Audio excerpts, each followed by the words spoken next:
আসসালামু আলাইকুম দর্শক, আমার হাতে আছে বড়ই, আমাদের সুস্বাদু একটা খাবার যেটা আমরা বছরে একবার হলেও খাই, বেশি বেশি করে খাই। এই বড়ই খাওয়ার জন্য দুইটা শিশু, 2 বছরের একজন, 4 বছরের একজন, দুইটা শিশুকে এই দুনিয়া থেকে বিদায় নিতে হয়েছে। ব্যাপারটা আপনার কাছে হাস্যকর মনে হইতে পারে, ব্যাপারটা আপনার কাছে সিরিয়াস মনে হইতে পারে, ব্যাপারটা আপনি গুরুত্বহীনতা সহিত আপনি দেখতে পারেন, কিন্তু আমার কথাগুলো আজকে শোনেন দর্শক শ্রোতা।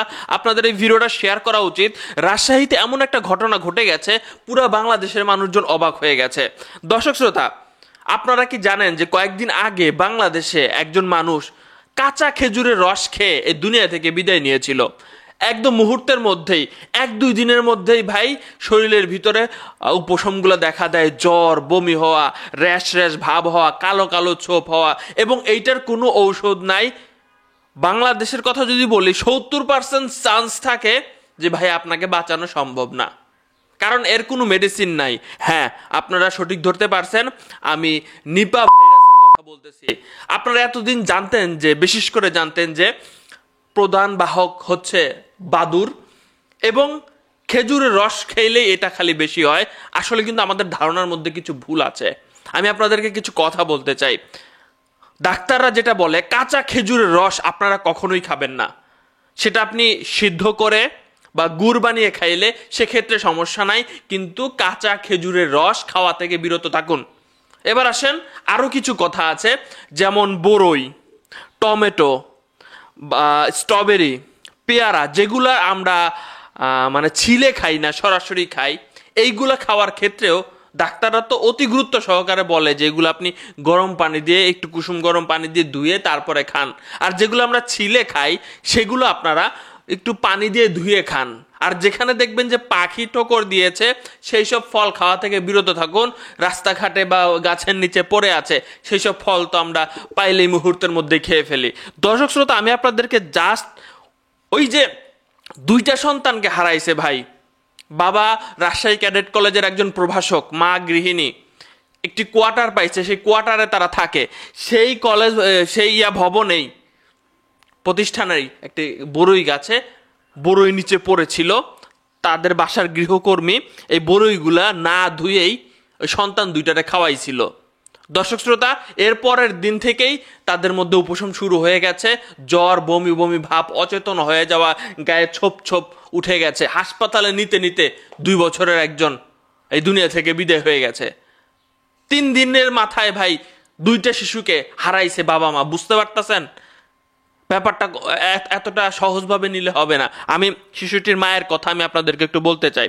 শিশুটির মা বলতেছে যে গত মঙ্গলবার 13ই ফেব্রুয়ারি সকালে কোয়ার্টারের যে কাজের বুয়া আছে, কলেজ ক্যাম্পাসের গাছ থেকে বড়ই কুড়িয়ে এনে 2 মেয়েকে খেতে দিয়েছিল। না ধুয়েই ওই বড়ই খেয়েছিল মারিসা ও মাসিয়া। সেদিন তারা ভালোই ছিল। পরদিন বুধবার সকাল 11টার দিকে ছোট মেয়ে মারিসা জ্বরে আক্রান্ত হয়, বারবার পানি খাচ্ছিল। দুপুরের পর শুরু হয় বমি। তখন মেয়েকে নিয়ে তারা একটি মাইক্রোবাসে করে রাজশাহীতে হাসপাতালের দিকে রওনা হন। পথেই আসলে মারিসা এই দুনিয়া থেকে চলে যান, তাকে আর সম্ভব হয় নাই। এরপরে তারা বলেছে যে 16ই ফেব্রুয়ারি সকাল থেকে বাড়িতে মাসিয়ারও একই লক্ষণ দেখা দেয়। ফলে দ্রুত তাকে উপজেলা স্বাস্থ্য কমপ্লেক্সে এবং পরবর্তীতে রাজশাহীতে যখন নেওয়া হয়, রাতে মাসিয়ার পুরো শরীরে ছোপ ছোপ কালো দাগ ওঠা শুরু করে। এরপরে চিকিৎসকরা আসলে তাকে রামেক হাসপাতালে নেওয়ার পরামর্শ দেন। রাত 9টার দিকে রামেক হাসপাতালে আনা হলে চিকিৎসকরা তাকে অতি দ্রুত আইসিইউতে ভর্তি করেন, কিন্তু সেখানেও তাদের যে বড় মেয়ে আছে মাসিয়াও এই দুনিয়া ছেড়ে চলে যায়। দর্শক শ্রোতা, এখানে ডাক্তাররা যেটা বলেছেন যে এটা নিপার কাজ হইতে পারে, কিংবা নতুন কোনো কিছুর একটা ব্যাপার হইতে পারে। তাদের বাবা মাকে জিজ্ঞাসা করা হয়েছিল কাঁচা রস কি খাইতে দিছিলেন নাকি। তার বাবা মা বলেছে কাঁচা রস তো খাইতে দেই নাই, তবে এইভাবে বড়ই খাইতে দেওয়া হয়েছিল। এইটা হচ্ছে আনকমন খাবার যেটা খাইতে দেওয়া হয়েছিল। তো তাদের বাবা মাকে কিন্তু হাসপাতালে ভর্তি রাখা হয়েছে, কারণ এটা কিন্তু অনেক সময় হয়ে যায় আর কি, পাশাপাশি লোকজনদেরও কিন্তু হয়ে যায়। আর এটার লক্ষণগুলা বা টেস্টগুলো ঢাকাতে পাঠানো হয়েছে। খুব শীঘ্রই আমরা জানতে পারবো যে এটা আসলে নিপা ছিল নাকি আসলে অন্য কোনো নতুন কোনো ব্যাপার ছিল না, এখানে নতুন কোনো ঘটনা জড়িত। তো আমরা এখানে সচেতন হই, আজকের ভিডিওতে যে বিষয়গুলো বলা হয়েছে এগুলো আপাতত সবসময়ের জন্য আমাদের গুরুত্বপূর্ণ।